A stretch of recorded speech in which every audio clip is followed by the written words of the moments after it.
You think of Japanese cars from the 1980s and your mind probably jumps immediately to icons like the Toyota Supra, the Nissan Skyline GTR, or the Mazda RX-7, all deserved legends for sure. But the truth is, hidden beneath the JDM spotlight, there was a whole wave of cars that flew under the radar. Luxury sedans, coupes, wagons that looked mild, polite, and often unassuming, but had serious potential under the hood. Today I'm pulling back the curtain on 15 of those sleepers, models that most people never expected to perform, yet in their right spec or modded form could surprise way more famous sports cars. These are the forgotten legends of subtle speed. First up, the 1984 Toyota Chaser GX71. On the outside, a mid-size sedan with straight lines, modest bumpers, and no spoiler screaming for attention. But slide behind the wheel and you're dealing with rear-wheel drive, double overhead cams, sometimes turbocharged variants in Japan. With the right lightweight mods, suspension tuning, bigger tires, this thing can hustle. What makes it special is how adaptable it is. Parts are still out there, chassis responds well. If you want a sleeper that balances performance and daily usability, Chaser GX71 is a beast in disguise. The 1983 Nissan Stanza ZAX T11 is next. Stanza sits in the four-door compact sedan/coupe crossover space. The ZX trim adds features, style touches, bigger wheels, sportier suspension. What people forget is that certain versions came with turbocharged engines and with minor modifications: intake, exhaust, boost. This car could deliver power you wouldn't expect from something so tame visually. Plus, the weight is reasonable. With some care, you can push it well beyond stock without killing reliability. Then there's the 1987 Mitsubishi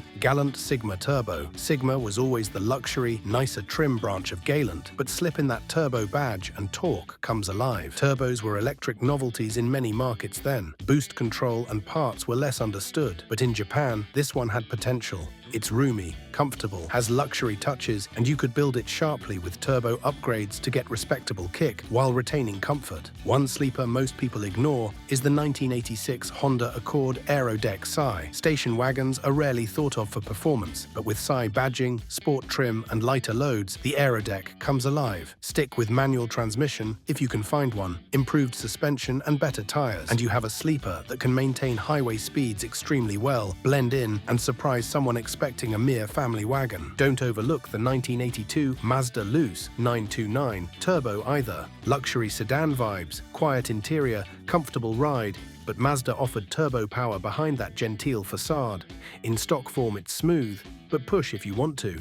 Turbo pressure, updated fueling, better cooling, and you've got something that can play catch-up with more obvious performance models. The 929/Luce has a long legacy of reliability, meaning you can push its limits with fewer risks. Next, the 1984 Nissan Leopard F30 Turbo. Leopard was Nissan's luxury coupe line. On the outside, it wanted to be elegant, but that turbo model, understated grille, modest spoilers, nothing over the top, yet it delivered power, and back in the day, owners who tuned them could embarrass sportier European coupes. These cars frequently came loaded with optional creature comforts, power features, advanced electronics for the time, making them sleeper status stars.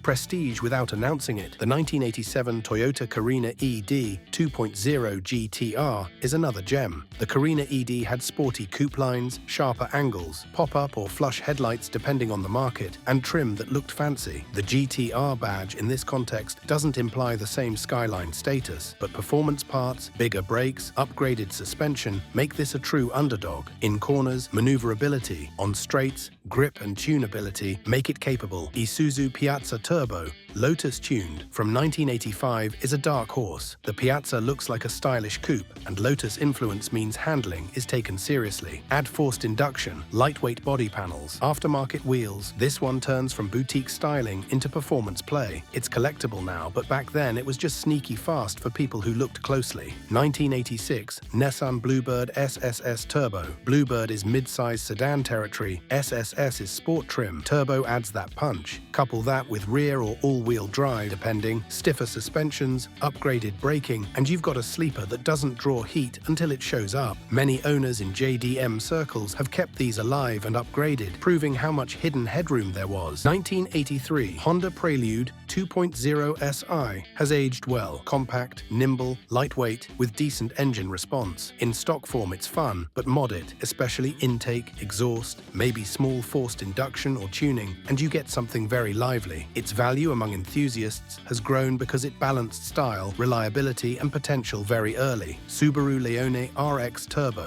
1985. This wagon coupe, depending on market, had Subaru's turbo technology and sometimes four-wheel drive. Combine that with lighter weight and characteristic Subaru engine torque curves, and you have a sneaky drag strip / canyon carver. It looks like a plain family car, but delivers surprises. The AWD, where present, helps grip, especially in less prepared conditions. The 1987 Toyota Supra 2.0 twin-turbo GZ20 is one of those cars that looks like it belongs in a luxury driveway, not a racetrack. Elegant lines, quiet interior, automatic options. But the twin-turbo setup pushes torque and power up impressively. For someone who values luxury but wants real performance, Supra GZ20 is perfect sleeper material. Mazda Familia GTX 323 Turbo 4WD from 1988 is another sleeper in compact clothing. Tiny body, weight advantage, turbo plus four-wheel drive means launches are better than expected. Handling when upgraded is better, and aftermarket support decent. People who drove them often found themselves leaving bigger sedans in the dust. Nissan Gloria Turbo Brougham VIP 1986 sits in the luxury sedan category. Big, plush, VIP touches, maybe velour or leather interiors, lots of creature comforts, but the turbo variants are rare, and that gives them a distinct edge. Plenty of torque, enough power, and that luxury masking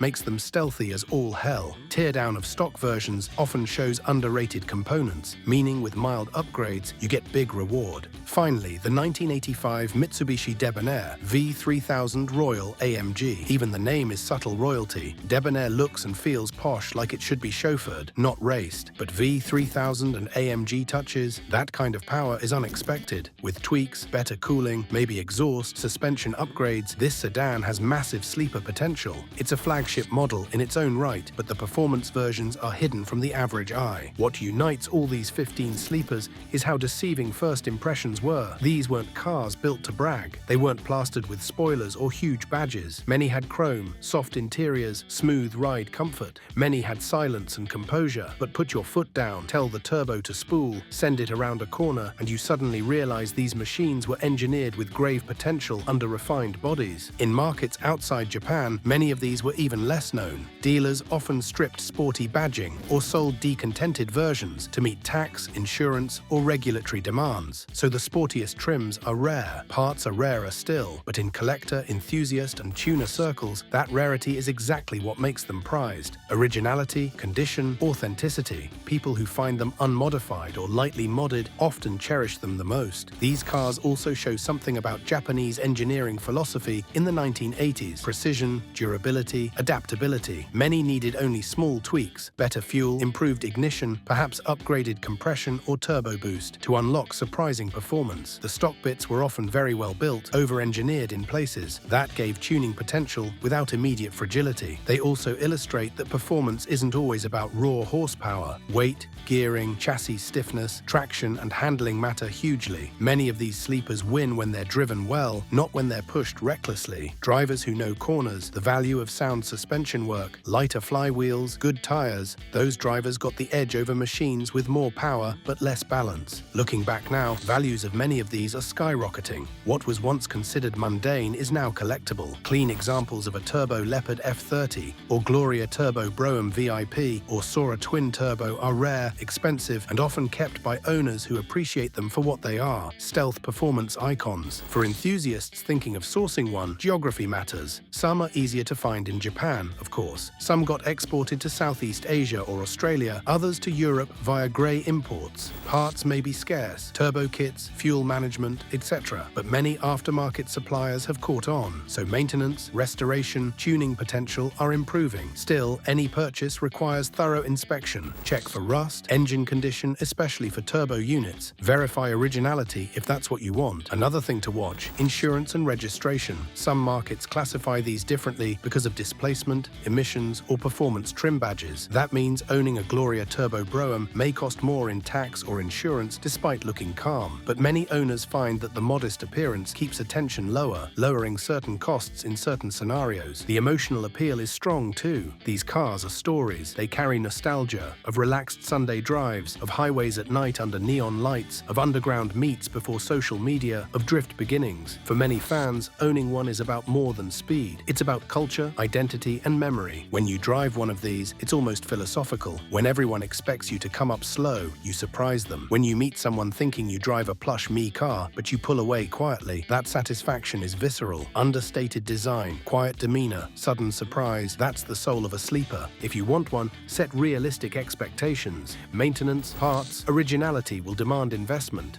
Turbo cars especially need good cooling, good fuel, and solid tuning. If you take one on a modded path, do so carefully. Treat the chassis, brakes, and suspension with respect, because there's nothing sadder than a wild motor in a saggy, rattly frame. But when done right, these cars are magic. They combine subtle style with unexpected punch. They teach patience, they teach craft, and they reward you when you drive them, not just with speed, but with stories. So here's my call. If you love hidden performance, if you love cars with character more than flash, start looking at these sleepers. Maybe you'll salvage one, restore one, build one. Preserve that part of automotive art that doesn't scream, but whispers speed, craftsmanship, and hidden thrills. But before you click away, let's dive even deeper into why these cars matter so much, not just to collectors, but to anyone who's ever fallen in love with the idea of a car that hides its power. Because the 1980s weren't just a decade of excess, they were a time of experimentation, and Japan, perhaps more than any other car culture, used that decade to test the limits of what everyday cars could do. See, during this period, Japanese automakers were obsessed with engineering precision. They didn't just want to make cars that sold, they wanted to make cars that felt alive. Even sedans and wagons had a kind of mechanical soul that was hard to replicate elsewhere. The focus wasn't just on raw horsepower, it was on balance, making sure the suspension, chassis, and weight distribution all complemented each other perfectly. And that's why these so-called sleepers still feel so satisfying to drive today. Take the Toyota Chaser or Sora, for example. They embodied this dual personality, comfort and chaos. On one hand, you had plush interiors, smooth automatic transmissions, quiet cabins. On the other, you had engines derived from performance platforms, ready to roar with the smallest tweak. That's the DNA that later gave rise to legends like the Lexus IS, and even influenced Toyota's Supra revival decades later. Or look at Nissan, which quietly experimented with turbocharging across models, like the Leopard and Gloria. They didn't advertise it loudly, but they were laying the foundation for the technological leap that would make the Skyline GTR a global superstar. The precision you feel in those later cars didn't appear out of thin air. It came from these humble beginnings, from platforms where engineers could experiment quietly. And Mazda, always the innovator, played a subtle yet powerful role too.